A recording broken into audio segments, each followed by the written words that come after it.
নহয় নহয়, আপুনি এইটো ভুল বুজিছে। ডাইৰেকশ্যনটো এইটো আছিলে যে ছিনিয়ৰ লেভেলত ডিষ্ট্ৰিক্টত থাকিব নোৱাৰে আৰু জুনিয়ৰ লেভেলত এটা এটা থানাত পুলিচ কনষ্টেবল, হেড কনষ্টেবল ইত্যাদি লেভেলত এটা এটা থানাত 3 বছৰতকৈ বেছি থাকিব নোৱাৰে।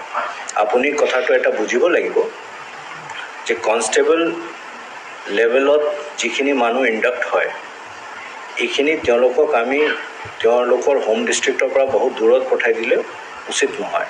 হিষ্টৰিকেলি কনষ্টেবলছসকলে ডিষ্ট্ৰিক্টত ৰিক্ৰুট হৈছিলে, ডিষ্ট্ৰিক্টতে পষ্টিং হৈছিলে। এতিয়া যোৱা কিছু বছৰ ধৰি এনেকুৱা হ'ল যে ৰিক্ৰুটমেণ্ট চেণ্ট্ৰেলি হোৱা আৰম্ভ কৰা হ'ল, কিন্তু তেওঁলোকৰ যিটো তেওঁলোকৰ ৰুটছৰ লগত যিটো কানেকশ্যন আছে, প্লাছ যিটো আমি তেওঁলোকক সা সুবিধা নে পে স্কেল আমি যিটো দি আছোঁ, তেওঁলোকক বহুত দূৰত পষ্টিং কৰিলে বহুত অসুবিধা হয়। আপোনালোকে এই কথাটো সদায় মনত ৰাখিব যে police is part of the system, আৰু আমি সদায় চেষ্টা কৰি আছোঁ যে গ্ৰেড 3, গ্ৰেড 4 ইকুৱেলেণ্ট আমাৰ যিখিনি আছে তেওঁলোকক আমি যিমানখিনি পাৰে ঘৰৰ ওচৰত পষ্টিং দিব পাৰোঁ। So' constable, head constables except where there is a specific allegation against them, there is no direction from the Honorable Chief Minister to post them out of the district except where there is a complaint. Sub-inspector, there is a time limit, I think if I'm not mistaken 6 years or 7 years, something like that they cannot stay in a district.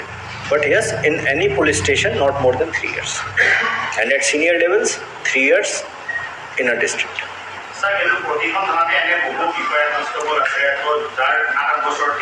মানে আপুনি ক'লেতো নহ'ব, কাৰণ মইতো report regularly লৈ আছোঁ। চ' মোৰ তাত ৰিপৰ্ট তেনেকুৱা অহা নাই। যদি আপোনাৰ তাত কিবা স্পেচিফিক আছে আপুনি পঠাই দিয়ক, আমি চেঞ্জ কৰি দিম। We are committed two that. C, constable is staying in a place for 4 years or 5 years or 3 years.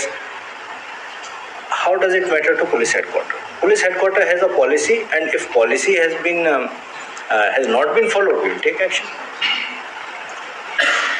এটা কথা আপোনাক কৈছোঁ, মানে there may be 4%, 5% or whatever percentage that you think that policemen are bad, but not all policemen are bad.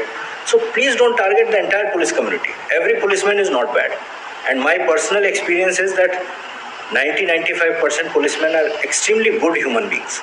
There may be 5%, 5%, 6%, 7% বেয়া হ'ব পাৰে, কিন্তু সেইটো কাৰণে আমি সবক টাৰ্গেট কৰিব নোৱাৰোঁ।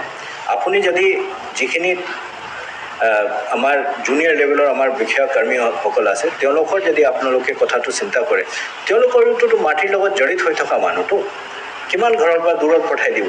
দুই এটা ভুল কৰিছে, আমি একশ্যন লৈছোঁ। আমিতো কোনো নোৱাৰে য'ত আমি একশ্যন লোৱা নাই। যোৱা 1 বছৰ আমি প্ৰত্যেক কেছত ষ্ট্ৰিক্টেষ্ট পচিবল একশ্যন লৈছোঁ, কিন্তু পুলিচৰ মানুহ আপুনি সদায় মানুহ হিচাপে গণ্য কৰিব, মানুহ হিচাপে ভাবিব, আৰু যাৰ ভুল নহয় তাক টাৰ্গেট নকৰিব। এইটো মোৰ আপোনাৰ কৰবদ্ধ প্ৰাৰ্থনা, কাৰণ as a community, as a group, please don't target police. কোনোবা ভুল কৰিছে, you tell me, even if I commit a mistake, tell me, I will request the Honorable Chief Minister to take action against me. কিন্তু য'ত ভুল কৰা নাই, please don't target. After all মই নাজানো আপোনালোকে দেখিছে নাই, but every policemen is working not less than 14-15 hours a day. আমি ইমান চেষ্টা কৰিছোঁ, কিন্তু তাতকৈ আমি কমাব নোৱাৰোঁ। You have to understand that also'. বহুত কষ্ট কৰি আমি কৰিছোঁ। মই মানিছোঁ যে কিছুমান বেয়া, কিন্তু তাৰ কাৰণে 100% পুলিচক আপুনি ক্ৰিটিচাইজ কৰিব, বেয়া কৰিব, কৰিব, এইটো উচিত নহয়, জাষ্টিফাইড নহয়। তেওঁলোককো আপুনি মানুহ হিচাপে গণ্য কৰক। They are very important part of the society, and most of the police officers and men are doing much more than what is expected of them for the safety of society.